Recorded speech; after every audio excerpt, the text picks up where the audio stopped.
yung buhaya saka yung alimango, Mm. magkaibigan niya nun. Mm. Magkaibigang matalik niya. Mm. Bayawak at alimango magkaibigan nun. Ngayon, pauwi si alimango. Nakasalubong si bayawak.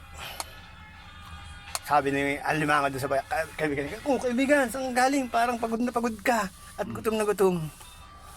Sabi ng bayawak "Oo nga kaibigan, wala akong nahuling pagkain, kaya ako gutom na gutom." Palibasa yung magkaibigan yung dalawa. Sabi ng alimango doon sa bayawak ay mabuti pa kaibigan. Kainin mo itong mga galamay ko. Total, tutubo pa naman ito. Ay, talaga kaibigan, papakain mo sa akin yan. Ay, para lang mahibsan yung kagutuman mo. Di, sa madaling salita, kinain.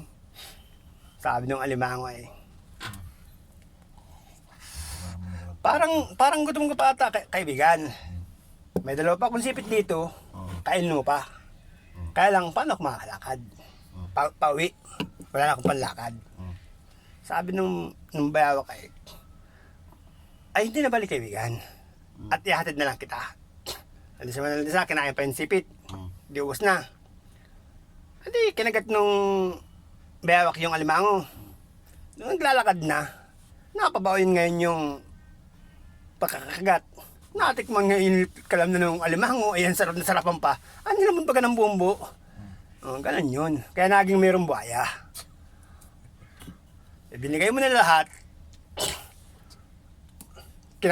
Kakainin ka pa ng bumbo. Ay, nako. Ay, ang buhay.